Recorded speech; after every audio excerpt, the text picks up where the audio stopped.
ఇప్పుడే అఖండ 2 సినిమా చూసి వచ్చాను. ఈ సినిమా చూసాక ఒకటి అనుకున్నాను, ఇక్కడ నుంచి సంవత్సరం పార్ట్ 2 ఇంకా నేను ఏ సినిమా చూడకూడదు, అది నా ఫేవరెట్ హీరో అయినా కూడా అని ఫిక్స్ అయిపోయా. అంత సాటిస్ఫాక్షన్ ఇచ్చింది సినిమా. బాగుంది, చాలా బాగుంది, బ్లాక్ బస్టర్ ఇదంతా కాదు. ఒక మాట చెప్తాను, 10 pan India block buster movies is equal to 1 అఖండ తాండవం. ఇది కాదని ఎవరైనా చెప్పమనండి, సినిమాకు వెళ్లి చూసి వచ్చి. ఇది ఒక బాలయ్య బాబు లేకపోతే ఇంకొకటి కాదు,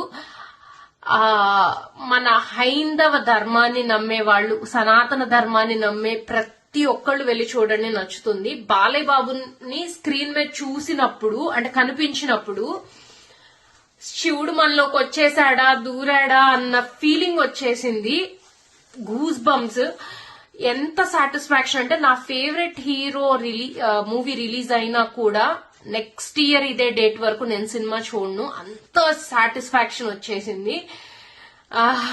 నేను అనుకున్నా అంటే ఎక్స్పెక్టేషన్స్ పెద్దగా పెట్టుకొని వెళ్ళలేదు, ఇచ్చి పడేశారు. బాలయ్య బాబుకి ఇలాంటి సినిమా మళ్ళీ రావాలంటే కూడా వచ్చిద్దా రాదా అలాంటి సినిమా, అంత గొప్ప సినిమా. అండ్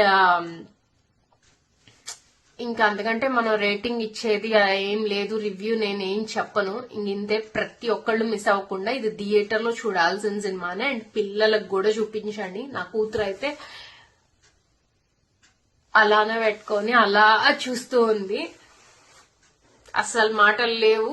ఏంటో ఒక అంటే ఎంత హ్యాపీగా అనిపించిందంటే, యా నేను శివుణ్ణి నమ్మే ఒక భక్తురాల్ని అన్న ఫీలింగ్ వచ్చేసింది. చాలా హ్యాపీ అనిపించింది. తప్పకుండా చూడండి, అందరికీ నచ్చుతుంది. బాలయ్య బాబు ఫ్యాన్స్ కి అయితే పండగ. మీరు ఇంకా పండగ చేసుకోండి. నా కూతురు ఆల్రెడీ పండగ చేసేసుకుంది, అక్కడ అరుస్తూ అరుస్తూ నోరు కూడా పోయింది దానికి, లేదంటే అది కూడా రివ్యూ చెప్పేది. బై.